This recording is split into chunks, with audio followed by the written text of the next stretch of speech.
रामकृष्णारी मित्रांनो, सर्वांना जय भीम, जय शिवराय। मित्रांनो, राजकारण ही एक अशी गोष्ट आहे की यामध्ये कधी काय होईल काही सांगता येत नसतं। त्याचबरोबर असं सुद्धा म्हटलं जातं की राजकारणात कोणी कोणाचा शत्रू नसतो आणि कोणी कोणाचा मित्र नसतो। आणि अशा परिस्थितीमध्ये, अशा वातावरणामध्ये ज्या पद्धतीचं राजकारण या देशामध्ये, या महाराष्ट्रामध्ये झालेलं आहे, याचा जर एकंदर आढावा घेतला आणि सध्या जी परिस्थिती राज्यामध्ये सुरू आहे आणि येणाऱ्या काळामध्ये काय काय होऊ शकतं, येणाऱ्या काळामध्ये राजकारणामध्ये खूप मोठी उलथापालथ होणार आहे। राज्यामध्ये धर्माची अस्मिता फेल झाल्यानंतर जातीची अस्मिता पुढे आणली जात आहे। यामधून सुद्धा नवीन समीकरणे उदयास येणार आहेत। आणि या सर्व पार्श्वभूमीवर मित्रांनो, वंचित बहुजन आघाडीच्या कार्यकर्त्यांनो, आपणाला एक खास महत्त्वपूर्ण गोष्ट सांगायची आहे आणि ती म्हणजे वंचित बहुजन आघाडीने गाफील राहू नये। अशा प्रसंगी सर्वांनी आपली ताकद, आपली तयारी चालू ठेवावी। आपला जो आजचा विषय आहे की वंचित बहुजन आघाडीने गाफील राहू नये, प्रसंगी स्वबळाची तयारी ठेवावी। यामागे प्रमुख 3 कारण आहेत आणि हे 3 कारण समजून घेतल्यानंतर तुमच्या लक्षात येईल। मित्रांनो, यातील पहिलं कारण आहे माननीय प्रकाश आंबेडकर साहेबांचं वाढतं वजन। मित्रांनो, सध्या राज्यामध्ये माननीय प्रकाश आंबेडकर साहेबांचं राजकीय वजन प्रचंड वाढलेलं आहे। त्यांच्या तोडीचा एकही नेता महाराष्ट्रामध्ये नाही। अर्थातच विश्वासार्हता, प्रामाणिकपणा या 2 सद्गुणामुळे राज्यातील सर्व जनता त्यांच्यावर डोळे झाकून विश्वास ठेवत आहे।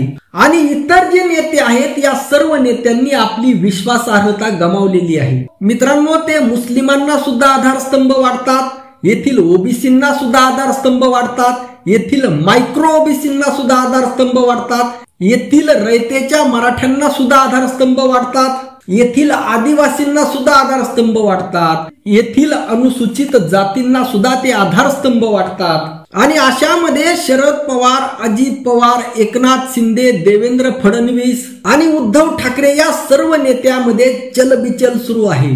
मित्रांनो, कोणालाही वाटतं की मी राज्यातील सर्वात वजनदार नेता असावं, परंतु त्या पद्धतीचं राजकारण, त्या पद्धतीचं नेतृत्व, त्या पद्धतीचं योगदान, त्या पद्धतीचे सद्गुण इतरांमध्ये पाहायला भेटत नाही। आणि अशामध्ये मित्रांनो, हे राजकारण आहे आणि अशामध्ये यामुळे माननीय प्रकाश आंबेडकर साहेबांना एकटं पाडण्यासाठी प्रयत्न केला जाऊ शकतो। आणि अशा वेळी माननीय प्रकाश आंबेडकर साहेबांना आपण एकटं पडू द्यायचं का, याचा विचार करून प्रत्येकाने आपापला मतदारसंघ मजबूत करण्याच्या तयारीला लागा। मित्रांनो, दुसरं महत्वाचं कारण आहे उद्धव ठाकरे। तुम्ही म्हणताल की उद्धव ठाकरे आणि माननीय प्रकाश आंबेडकर साहेब यांची युती आहे, मग उद्धव ठाकरे हे कारण कसं काय?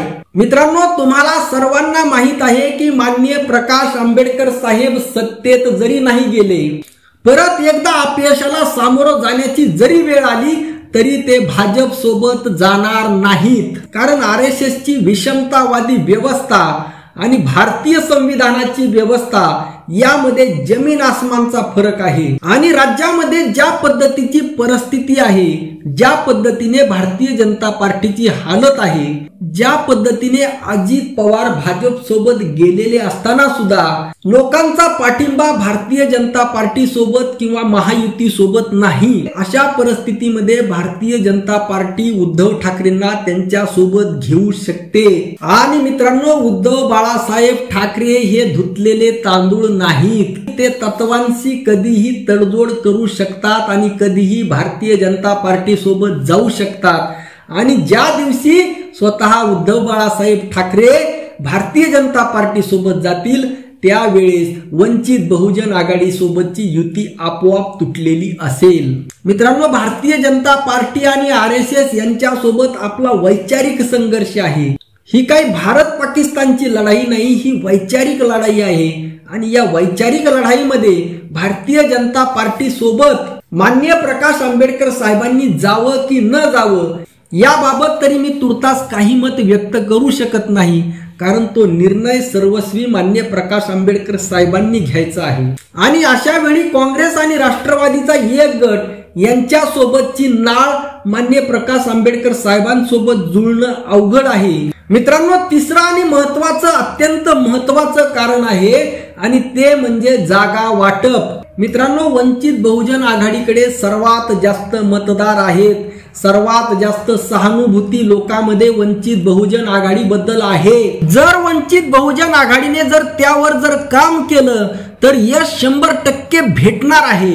तुर्तास एवढंच लक्षात घ्या, जर वंचित बहुजन आघाडीला लोकसभेच्या सन्मानपूर्वक जागा भेटल्या नाहीत, विधानसभेच्या सन्मानपूर्वक जर जागा भेटल्या नाहीत, तर अशा परिस्थितीमध्ये वंचित बहुजन आघाडीने स्वबळाची तयारी करावी। मित्रांनो, पक्षाने स्वबळाची तयारी ठेवलेली आहे हे मला माहित आहे, परंतु माझं असं म्हणणं आहे की पक्षापेक्षा सुद्धा कार्यकर्त्यांनी ही जबाबदारी स्वीकारावी। मित्रांनो, आरएसएस ज्या पद्धतीने काम करतं त्या पद्धतीने आपल्याला काम करावं लागेल, आपल्याला निस्वार्थ भावनेतून काम करावं लागेल। ज्या पद्धतीने माननीय प्रकाश आंबेडकर साहेबांवर प्रेम करणारे करोडो लोक स्वतःच्या खर्चाने त्यांच्या सभेसाठी जातात, त्या पद्धतीने आपण स्वतः स्वयंप्रेरणेने कार्यकर्ता म्हणून काम करावं लागेल आणि मतदारसंघाची बांधणी करावी लागेल। प्रत्येक मतदारसंघामध्ये एक चेहरा द्यावा लागेल, जो चेहरा सर्वांच्या पसंतीचा असेल, सर्वांच्या परिचयाचा असेल, सर्वांच्या ओळखीचा असेल, सर्वांच्या मदतीला धावून जाणारा असेल। ही बांधणी जर केली आणि जर या जागा वाटपामध्ये जर काही खालीवर झालं तर अशा परिस्थितीमध्ये वंचित बहुजन आघाडीने स्वबळाची तयारी करावी। या तीनही मुद्द्याचा प्रत्येक कार्यकर्त्यांनी विचार करावा, कामाला लागावं। आजच्या पुरतं एवढंच। प्रत्येकाने चॅनलला लाईक व सबस्क्राईब करा, प्रत्येकाने कमेंट करा, कमेंटमध्ये किमान जय भीम जय शिवराय एवढं लिहा। रामकृष्ण हरी, जय जगद्गुरु, जय शिवराय, जय भीम।